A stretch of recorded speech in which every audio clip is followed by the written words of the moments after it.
Hello friends, നമസ്കാരം. ഞാൻ Ravi, Palakkad. AC, washing machine, ഫ്രിഡ്ജിൻ്റെയൊക്കെ PCB റിപ്പയർ ചെയ്യുന്നയാൾ. ഇന്ന് നമുക്ക് സാംസങ്ങിൻ്റെ 13 ബട്ടൺ ടോപ്പ് ലോഡ് വാഷിംഗ് മെഷീൻ്റെ ഒരു ബോർഡ് ഒന്ന് ഡിസ്കസ് ചെയ്യാം. ഇത് സാധാരണഗതിയിൽ ചില കോമൺ ഫാൾട്ടുകളൊക്കെ വരും ഇതിൽ. അത് എന്തൊക്കെയാണ്, അത് എങ്ങനെയാണ് സോൾവ് ചെയ്യുക എന്നുള്ള കാര്യങ്ങൾ നമുക്കൊന്ന് ഡിസ്കസ് ചെയ്യാം. മെയിനായിട്ട് ഇതിൻ്റെ കണക്ഷൻസ്, ആദ്യം നമുക്കിതിൻ്റെ കണക്ഷൻസിനെ പറ്റി ഒന്ന് ഡിസ്കസ് ചെയ്യാം.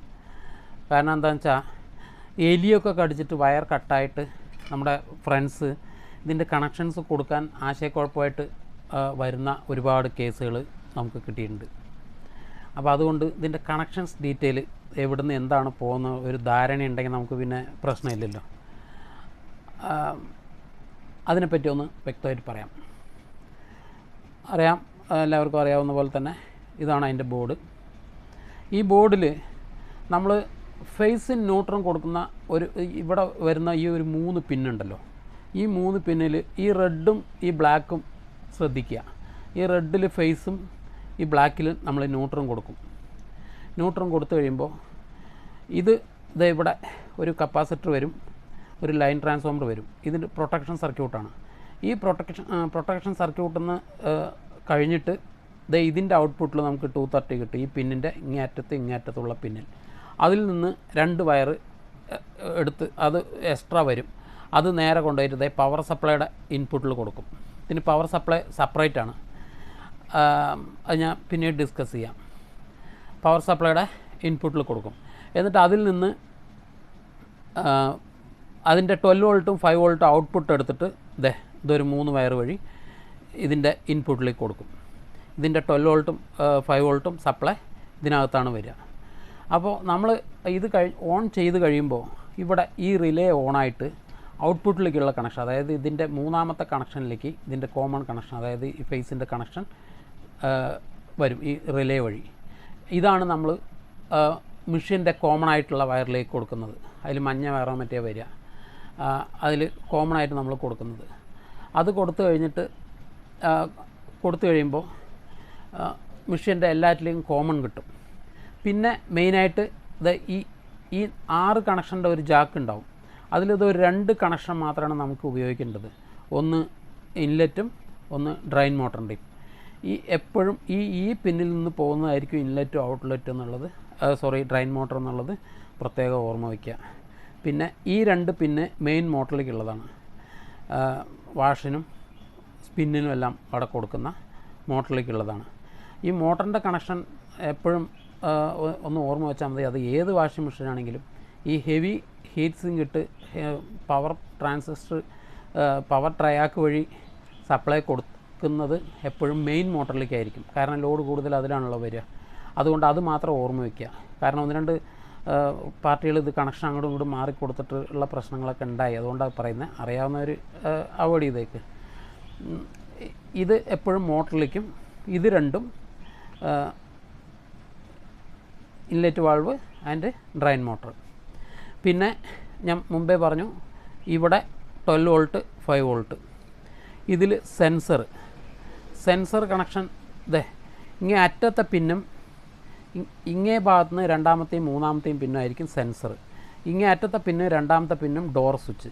ഈ 3ാമത്തെ പിന്നും ഈ ലാസ്റ്റ് പിന്നും വെറുതെ ലൂപ്പ് ചെയ്ത് ഇട്ടാൽ മതി. കാരണം അതതിൻ്റെ വൈബ്രേഷനും മറ്റുള്ള ഓരോ മോഡലിനനുസരിച്ച് ഒരു ഓപ്ഷൻ കൊടുക്കുന്നതാണ്. എല്ലാ മെഷീനിലും അതിൻ്റെ ആവശ്യം വരുന്നില്ല. നമ്മുടെ ഇതിൽ വൈബ്രേഷൻ സെൻസറും ഇതൊക്കെ ആയിട്ട് വരുന്നതാണ്. അതിൽ ആവശ്യം വരുന്നില്ല. ഇത്രയും കൊടുത്താൽ നമുക്ക് ചെക്ക് ചെയ്യാം. അതായത് ഇവിടെ 230 വോൾട്ടിൻ്റെ ഔട്ട് നമുക്ക് ഇതിൽ കിട്ടും. ഈ ഔട്ട് നമ്മൾ വേറെ ഇതുവഴി എടുത്ത് ഈ SMBSൻ്റെ ഇന്നിലേക്ക് കൊടുക്കുന്നു.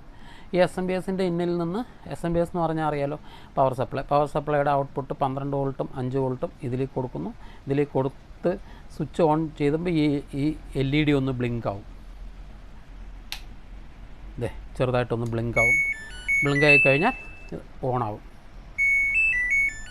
Of, on. നമ്മൾ സെൻസർ കൊടുത്താൽ തന്നെ, വാഷ് കൊടുത്താൽ ഓട്ടോമാറ്റിക്കായിട്ട് മെയിൻ മോട്ടർ ഒന്ന് ചെറുതായിട്ടൊന്ന് ഇളകിയിട്ട് രണ്ട് പ്രാവശ്യം ഒന്ന് ഇളകിയിട്ട് അവിടെ നിൽക്കും. അതിനുശേഷം 3 പ്രാവശ്യം ഒന്ന് ഇളകിയതിന് ശേഷം നിന്നിട്ട് തനിയെ ഇൻലെറ്റ് ഓണായി. ഇൻലെറ്റ് വാൾവ് വർക്ക് ചെയ്യാൻ തുടങ്ങി. ഇനി ഇൻലെറ്റ് വാൾവ് വർക്ക് ചെയ്ത് കുറേ കഴിഞ്ഞ് വെള്ളം നിറയുമ്പോൾ ഓട്ടോമാറ്റിക്കായിട്ടും സെൻസറിൽ പ്രഷർ കൂടും. അത് കഴിഞ്ഞ് വാഷ് സ്റ്റാർട്ടാവും. ഇതൊക്കെ എല്ലാവർക്കും അറിയാവുന്ന കാര്യങ്ങളാണ്. അതുകൊണ്ട് പിന്നെ പ്രത്യേകം പറയുന്നില്ല. ഞാനിതിൻ്റെ ഫങ്ഷനൊക്കെ വേറെയും വീഡിയോകളിൽ ഇട്ടിട്ടുണ്ട്. അതുകൊണ്ട് കൂടുതൽ ഇതിന് നീട്ടി പറഞ്ഞ് ചളവാക്കുന്നില്ല. ഓക്കെ ഫ്രണ്ട്സ്, ഇനി ഇതിൽ പ്രത്യേകം ശ്രദ്ധിക്കേണ്ട കാര്യങ്ങൾ ഇതൊക്കെയാണ്. ഈ സപ്പോസ് ഡെഡായിട്ടാണ് വരുന്നതെങ്കിൽ ഈ പവർ സപ്ലൈയിലായിരിക്കും കേട്. പവർ സപ്ലൈയിൽ ഇതിൽ 230 വോൾട്ട് വരുന്നുണ്ടോ എന്ന് നോക്കുക. ഒരു ബൾബോ അല്ലെങ്കിൽ നമ്മുടെ മീറ്ററോ വെച്ചിട്ട് 230 വോൾട്ട് ഈ ജാക്കിൽ വരുന്നുണ്ടോ നോക്കുക. അതായത് ഇവിടെ നിന്ന് ഇവിടേക്ക് വരുന്നുണ്ടോ നോക്കുക. ഇവിടെ നമ്മൾ കൊടുക്കുന്ന വോൾട്ടേജ് ഇവിടെ എത്തുന്നില്ലെങ്കിൽ ഇവിടെ എന്തോ കംപ്ലയിൻ്റ്, അത് ഷോർട്ടോ മറ്റേ ആണ്, ഫ്യൂസ് അടിച്ചു പോവുകയാണെങ്കിൽ ഈ കപ്പാസിറ്ററോ ഇങ്ങനെയുള്ള ഈ ഭാഗത്ത് കംപ്ലയിൻ്റ് ആയിരിക്കും. എന്നിട്ട് ഇവിടെ കൊടുത്ത് ഇവിടെ വരുന്നില്ലെങ്കിൽ ഇങ്ങോട്ട് വരുന്ന വയർ എല്ലാം ഇൻസുലേഷൻ അടിച്ചിട്ടുണ്ടാവും. ആ വയറിൽ കംപ്ലയിൻ്റ് ആയിരിക്കും. അത് നോക്കുക. എന്നിട്ട് ഇവിടെ വരുത്തിയതിന് ശേഷം ഇങ്ങോട്ട് ഔട്ട്പുട്ടൊന്നും വരുന്നില്ലെങ്കിൽ ഈ SMBSലെ പവർ സപ്ലൈയിലെ കംപ്ലയിൻ്റ് ആയിരിക്കും എന്ന് മനസ്സിലാക്കാം. അപ്പോൾ അത് നമുക്ക് നോക്കിയിട്ട് ഈ പറഞ്ഞ മാതിരി ഫിൽറ്ററോ അല്ലെങ്കിൽ എൻ്റെ IC എന്താ കംപ്ലയിൻറ്റ് നോക്കാം. അല്ലെങ്കിൽ ഇത് ഒരുപാട് കോംപ്ലിക്കേഷൻ ആണെങ്കിൽ ഇത് സെപ്പറേറ്റ് ആയതുകൊണ്ട് നമുക്ക് ഒരു ഗുണം എന്താണെന്ന് വെച്ചാൽ ഈ ഭാഗത്ത് വേറെ ഒരു സെപ്പറേറ്റ് പവർ സപ്ലൈ നമുക്ക് വെക്കാൻ പറ്റും. ഒരു 12 വോൾട്ടിൻ്റെ മിനി SMBS നമുക്ക് വാങ്ങിക്കാൻ കിട്ടും മാർക്കറ്റിൽ. അത് വെച്ചിട്ട് ഒരു 7805 റെഗുലേറ്ററും വെച്ച് ഒരു 12 വോൾട്ടും 5 വോൾട്ടും ഉണ്ടാക്കിയെടുത്തിട്ട് ഇതിൽ കണക്ഷൻ കൊടുക്കുക. ഇതിൽ കണക്ഷൻ കൊടുക്കുമ്പോൾ ഒരു കാരണവശാലും 5ഉം 12ഉം തമ്മിൽ മാറരുത്. കാരണം 5 വോൾട്ടിൻ്റെ ലൈനിൽ അറിയാതെ 12 വോൾട്ട് കൊടുത്താൽ ഉടനെ ഈ സിസ്റ്റം IC അടിച്ചു പോകും.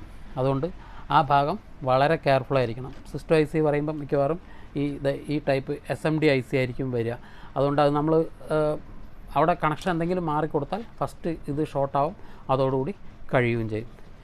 അതുകൊണ്ട് അത് വളരെ കെയർഫുള്ളായിരിക്കുക. അത് കെയർഫുള്ളാന്ന് പറഞ്ഞാൽ അതിനൊരു കാര്യം ചെയ്യാം. നമുക്ക് 12 വോൾട്ട് കൊടുക്കണ്ട, ഫസ്റ്റ് 5 വോൾട്ട് കൊടുക്കാം. ഏതെങ്കിലും ഒരു മൊബൈൽ ചാർജർ എന്തെങ്കിലും വെച്ച് 5 വോൾട്ടിൻ്റെ ഒരു കണക്ഷൻ എടുത്തിട്ട് ഇതിൽ കൊടുക്കുക. അപ്പോൾ 12 വോൾട്ട് ലൈനിൽ 5 വോൾട്ട് കൊടുത്തുകൊണ്ട് ഒന്നും സംഭവിക്കാൻ പോകുന്നില്ല. സിസ്റ്റം ഓണായി, അതായത് ഈ LED ബ്ലിങ്ക് ആയി എന്നുണ്ടെങ്കിൽ അതായിരിക്കും 5 വോൾട്ട് എന്ന് മനസ്സിലാക്കാം. 12 വോൾട്ടിൽ കൊടുത്താൽ ഇത് ബ്ലിങ്ക് ആവില്ല, 5 വോൾട്ടിൽ കൊടുത്താൽ മാത്രമേ ബ്ലിങ്ക് ആവുള്ളൂ. അപ്പോൾ അത് 5 വോൾട്ട് ആണെന്നുള്ളത് നമുക്ക് മനസ്സിലാക്കാം. അതിന് ശേഷം അതിൻ്റെ അടുത്ത സെൻറ്റർ പിന്നെ നെഗറ്റീവ്, അതിൻ്റെ ഇപ്പുറത്തത് പോസിറ്റീവ് 12 വോൾട്ടും ആയിരിക്കും. അപ്പോൾ ആ ഒരു ഭാഗം വളരെ കെയർഫുള്ളായിട്ട് ശ്രദ്ധിക്കുക. പിന്നെ ഈ വയറിങ് കൊടുക്കുന്ന സമയത്ത് ഒരു കാരണവശാലും ഈ ഇൻലെറ്റിൻ്റെയോ ഇതിൻ്റെയോ വയറും ഈ സെൻസറിൻ്റെയും ഡോർ സ്വിച്ച് വയറുമായിട്ട് ഒരു മിക്സിങ്ങോ അല്ലെങ്കിൽ എവിടെയെങ്കിലും ഒരു ഷോർട്ടോ വരാതെ നോക്കണം. കാരണം അങ്ങനെയും 1-2 ഫാൾട്ട് കിട്ടി. നമ്മുടെ കുറച്ച് കുട്ടികൾ അബദ്ധത്തിൽ മാറ്റി കൊടുത്തിട്ട് പ്രശ്നമായിട്ട് വന്നു. കാരണം ഈ സെൻസറും ഈ ഡോർ സ്വിച്ചും ഒക്കെ വർക്ക് ചെയ്യുന്നത് ഇവിടുന്ന് വരുന്ന ഈ 5 വോൾട്ടിലാണ്. അതായത് ഈ സിസ്റ്റം വർക്ക് ചെയ്യുന്ന അതേ 5 വോൾട്ടിൽ തന്നെയാണ് സെൻസറും ഡോർ സ്വിച്ചൊക്കെ വർക്ക് ചെയ്യണത്. ഈ ജാക്കിൽ നിന്ന് നമുക്ക് 5 വോൾട്ടാണ് ഇതിലേക്കൊക്കെ സപ്ലൈ വരുന്നത്. അപ്പോൾ ഈ 5 വോൾട്ട് ലൈനിൽ 230 ലൈനോ അല്ലെങ്കിൽ മുമ്പേ പറഞ്ഞ മാതിരി 12 വോൾട്ടോ ഏത് കയറിയാലും സിസ്റ്റം കംപ്ലൈൻ്റ് ആവാൻ ചാൻസ് ഉണ്ട്. അതുകൊണ്ട് ആ ഭാഗം വളരെ കെയർഫുള്ളായിട്ട് നോക്കുക. പിന്നെ ഇതിൽ മെയിനായിട്ട് വരുന്ന സ്വിച്ച് കംപ്ലൈൻറ്റുകൾ ഇതൊക്കെയാണ്. ഈ ബട്ടൺ കംപ്ലൈൻ്റ് ആവും. പവർ സപ്ലൈയുടെ കാര്യം ഞാൻ പറഞ്ഞു, ബട്ടൺ കംപ്ലൈൻ്റ് ആവും. പിന്നെ നമ്മുടെ മെയിൻ മോട്ടർ വർക്ക് ചെയ്യുന്നില്ല അല്ലെങ്കിൽ സ്പിന്ന് വർക്ക് ചെയ്യുന്നില്ല എന്ന് പറഞ്ഞിട്ടാണ് വരുന്നതെങ്കിൽ ഈ ട്രയാക്കിലായിരിക്കും കേട്. അപ്പോൾ ഈ ട്രയാക്ക് അഴിച്ചു മാറ്റിയിട്ട് ഈ ജാതി ട്രയാക്കുകളായിരിക്കും വരിക. അതിൽ കംപ്ലൈൻറ്റ് ഉണ്ടാവും. അത് അഴിച്ചു മാറ്റി റെഡിയാക്കി എടുക്കുക. പിന്നെ ഇൻലെറ്റ് വർക്ക് ചെയ്യുന്നില്ല, ഔട്ട്ലെറ്റ് വർക്ക് ചെയ്യുന്നില്ല എന്ന് പറഞ്ഞിട്ടാണ് വരുന്നതെങ്കിൽ ഇവിടെ ഇങ്ങനെ കട്ട് ചെയ്യുക. അത് ഇതിനെങ്ങനെ കട്ട് ചെയ്യണമെന്ന് എൻ്റെ അടുത്ത് പല ആൾക്കാരും ചോദിച്ചു. ഇത് ബോർഡ് ഇളക്കിയെടുത്താൽ പോരെയെന്ന്. പക്ഷേ ഇതിങ്ങനെ ഇളക്കിയെടുക്കുന്ന സമയത്ത് പലയിടത്തും പ്രിൻറ്റ് ഡാമേജ് ആവുന്നുണ്ട്. കാരണം വളരെ നേരിയ പ്രിൻ്റാണ് ഇതിനകത്ത് വരുന്നത്. അതുകൊണ്ട് ഇളക്കിയെടുക്കുന്നതിനേക്കാളും കുറച്ച് റിസ്ക് എടുത്താലും ബുദ്ധിമുട്ടിയാലും കട്ട് ചെയ്തെടുത്ത് ചെയ്യുന്നതാണ് സേഫ്. അപ്പോൾ ബോർഡിന് ഡാമേജ് വരില്ല. നമുക്ക് ഈ ബോർഡ് കംപ്ലൈൻ്റ് ഈ പുറകുവശത്തെ കവർ കംപ്ലൈൻ്റ് ആവുന്നല്ലേ ഉള്ളൂ. അത് ഒരു ഇഷ്യൂ ഉള്ള കാര്യമല്ല. അതുകൊണ്ട് ഇതായിരിക്കും സേഫ്. വർക്ക് കൂടുതലാണ് എങ്കിലും നല്ല ഇതാണ്. പിന്നെ ഇവിടെ ഒരു ട്രയാക്ക് കാണുന്നുണ്ട്. ഇവിടെ ഒരു ട്രയാക്ക് കാണുന്നുണ്ട്. ഇതിൽ വന്നിട്ട് ഇൻലെറ്റ് മോട്ടർ വർക്ക് ചെയ്യുന്നില്ല ആയിരുന്നു കംപ്ലൈൻറ്റ്. ഈ ട്രയാക്ക് ഷോർട്ടായി എന്താ പറയുക കത്തിപ്പോയിട്ടാണ് വന്നിട്ടുണ്ടായിരുന്നത്. അതായത് ഇൻലെറ്റ് വാൾവിൻ്റെ കോയിൽ എന്തോ ഷോർട്ട് ആവുക കംപ്ലൈൻ്റ് ആവുക ചെയ്തിട്ട് അത് ഇതിൽ കൊണ്ട് കണക്ഷൻ കൊടുത്തപ്പോൾ ഇതിലേക്കുള്ള സപ്ലൈ ട്രയാക്കും അടിച്ചുപോയി. എന്നിട്ട് ഇപ്പോൾ ഇതേ ട്രയാക്ക് ഇപ്പോൾ പുതിയത് മാറ്റിയിട്ടതാണ്. ഇതായിരുന്നു അതിൻ്റെ കേട്. ഇത് വന്നിട്ട് ഡ്രൈൻ മോട്ടറിൻ്റെ ട്രയാക്കാണ്. ഈ 4 ഇതിൽ മെയിനായിട്ട് വരിക. അപ്പോൾ ഡ്രൈൻ മോട്ടർ വർക്ക് ചെയ്യുന്നില്ലെങ്കിൽ ഈ ട്രയാക്കായിരിക്കും, ഇൻലെറ്റ് വാൾവ് വർക്ക് ചെയ്യുന്നില്ല എന്നുണ്ടെങ്കിൽ ഈ ട്രയാക്കായിരിക്കും. അപ്പോൾ ആ കാര്യം മനസ്സിലായല്ലോ. പിന്നെ മെയിനായിട്ട് ഇതിനകത്ത് വരുന്ന വേറൊരു കംപ്ലൈൻറ്റ്, ഇത് ചില സമയത്ത് മൊത്തം ഹാങ് ആയിട്ട് വരും. അല്ലെങ്കിൽ നമ്മുടെ സ്പിന്നിലേക്കൊക്കെ വരുന്ന സമയത്ത് ഹാങ് ആയിട്ട് നിൽക്കുക, അങ്ങനെയുള്ള ഫാൾട്ടൊക്കെ വരും. അപ്പോൾ ഇതിനകത്ത് ഇതിൻ്റെ ഫീഡ്ബാക്ക്, അതായത് ഈ റിലേന്നും മറ്റും ഫീഡ്ബാക്ക് പോയിട്ട് ഈ സിസ്റ്റത്തിലേക്ക് കൺട്രോൾ കൊടുക്കുന്ന ഒരു ഓട്ടോ കപ്ലർ വരും. ഇതുകൊണ്ടോ ഇത് കംപ്ലൈൻ്റ് ആവും. ഇതിലേക്ക് വരുന്ന ഒരു റെസിസ്റ്റൻസ് വരും, അത് കംപ്ലൈൻ്റ് ആവും. അതവിടെ ഒരു ഡയോഡ് വരും, അത് കംപ്ലൈൻ്റ് ആവും. പിന്നെ അതവിടെ ചെറിയൊരു ഡിസ്ക് കപ്പാസിറ്റർ വരും, അത് കംപ്ലൈൻ്റ് ആവും. ഇത്രയും ഈ ഭാഗങ്ങളിൽ കംപ്ലൈൻറ്റ് വരുമ്പോഴാണ് ഈ ഇടയ്ക്ക് ഹാങ് ആവണതും സ്റ്റാർട്ട് ബട്ടൺ വർക്ക് ചെയ്യാതെ വരുന്നതും അതുപോലെ സ്പിന്നിലേക്ക് കൊടുക്കുമ്പോൾ ഹാങ് ആയി പോണത്, ഇങ്ങനെയുള്ള ഫാൾട്ടൊക്കെ ഇതിലാണ് വരുന്നത്. പിന്നെ ഈ സ്വിച്ചുകൾ ഷോർട്ടാവും, ഏതെങ്കിലും ഒരു സ്വിച്ച് ഷോർട്ടായി നിൽക്കും. എന്നിട്ട് നമ്മൾ ഓൺ ചെയ്ത് കഴിഞ്ഞാൽ ഫുൾ ടൈം ബീപ്പ് അടിച്ചുകൊണ്ട് നിൽക്കുക, അങ്ങനെയുള്ള ഫാൾട്ടൊക്കെ വരും. അപ്പോൾ അത് പഴക്കത്തിനനുസരിച്ച് നമുക്ക് ഏകദേശം നോക്കിയാൽ അറിയാവുന്നേ ഉള്ളൂ. സ്വിച്ചുകൾ ഏതെങ്കിലും കംപ്ലൈൻ്റ് ഉണ്ടെങ്കിൽ അതഴിച്ച് മാറ്റുക. അതൊക്കെയാണ് ഇതിൽ മെയിനായിട്ട് വരുന്ന കംപ്ലൈൻറ്റുകൾ.